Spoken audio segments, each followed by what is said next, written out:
नमस्कार। कभी सोचा है कि क्या हो अगर हम हजारों साल पुराने बुद्धिमत्ता को आज की कामयाबी के लिए एक प्रैक्टिकल गाइड में बदल दें।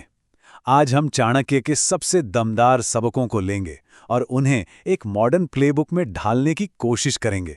चाणक्य की ये बात देखिए, शिक्षा सबसे अच्छी दोस्त है। ये एक ऐसी दौलत है जो समय के साथ कभी कम नहीं होती, बिल्कुल सुंदरता और जवानी के उलट। जरा सोचिए, आज की दुनिया में ये आइडिया कितना पावरफुल है ना? तो ये सिर्फ एक लिस्ट नहीं है, बल्कि खुद को बेहतर बनाने की एक पूरी यात्रा का नक्शा है। हम इन 5 अहम पड़ावों को समझेंगे और शुरुआत करेंगे हमारी सबसे अटूट संपत्ति से। तो चलिए, हमारा पहला पड़ाव है अटूट संपत्ति। चाणक्य का मानना था कि असली ताकत और किसी भी रणनीति की नींव असल में यहीं से शुरू होती है। देखिए, चाणक्य का नजरिया एकदम साफ था। फिजिकल ब्यूटी या सोशल स्टेटस ये सब कुछ वक्त के लिए हैं, लेकिन ज्ञान, नॉलेज एक परमानेंट एडवांटेज है। ये वो खजाना है जो कभी खत्म नहीं होता। जब सब कुछ हाथ से निकल जाता है ना, तो यही सबसे बड़ा सहारा बनता है। अच्छा, तो अब जब हमने अपनी नींव मजबूत कर ली है, तो चलिए अपने दूसरे पड़ाव पर चलते हैं, अपने अंदर का किला बनाना। यहां बात होगी अपनी योजनाओं और अपने रिसोर्सेज को बचाने की। चाणक्य का अगला बड़ा सिद्धांत है रणनीतिक चुप्पी। मतलब अपने सारे पत्ते एक साथ मत खोलो। ये भविष्य में होने वाले किसी भी धोखे के खिलाफ एक तरह का इनविजिबल शील्ड है, एक अदृश्य सुरक्षा कवच। इस बात को समझने के लिए एक सीन इमेजिन करते हैं।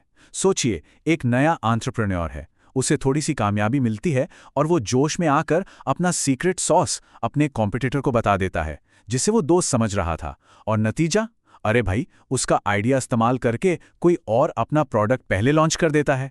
यही है वो खतरा, वक्त से पहले राज खोलने का खतरा। चाणक्य का एक और बहुत जरूरी सिद्धांत है पैसों को लेकर समझदारी। आज की इस अनिश्चित दुनिया में तो ये और भी ज्यादा जरूरी हो गया है। वो मानते थे कि पैसा आता जाता रहता है, इसलिए बुरे वक्त के लिए बचत करना कोई ऑप्शन नहीं, बल्कि एक जरूरत है। ये चार्ट देखिए, कितना साफ साफ दिख रहा है कि बचत एक कुशन की तरह कैसे काम करती है। जब कोई मुश्किल आती है तो यही बचत हमें गिरने से बचाती है, हमारी डिग्निटी और सिक्योरिटी बनाए रखती है। अब हम आ गए हैं तीसरे पड़ाव पर, सामाजिक खेल।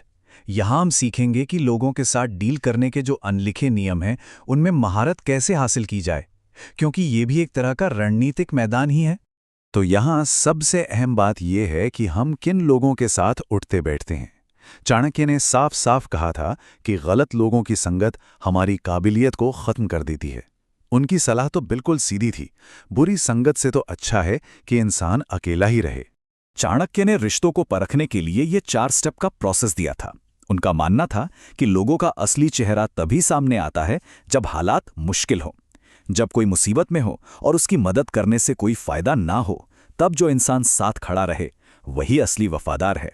चाणक्य का ये सिद्धांत कि बहुत सीधे मत बनो, इसे अक्सर लोग गलत समझ लेते हैं।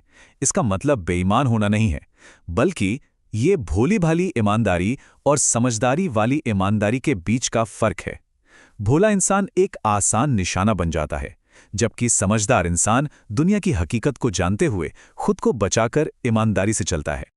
अब हम आगे बढ़ते हैं अपने अगले पड़ाव की ओर, शेर का रास्ता। यहां बात होगी डिसिसिव एक्शन लेने की, यानी फैसले लेने और उन पर तुरंत काम करने की। चाणक्य के ये शब्द लायन मेथड का सार हैं। ये सिर्फ कड़ी मेहनत करने के बारे में नहीं है, ये पूरी तरह से 100% कमिटमेंट के बारे में है।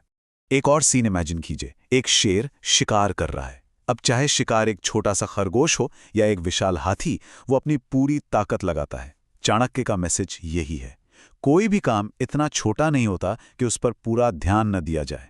अगर कोई काम करने लायक है तो उसे अपनी पूरी ऊर्जा के साथ करना चाहिए। तो यहाँ सबसे बड़ी सीख क्या है? हिचकिचाहट जहर की तरह है। एक बार जब कोई फैसला ले लिया तो बस लगातार और पूरी तरह फोकस होकर मेहनत करना ही कामयाबी का एकमात्र रास्ता है।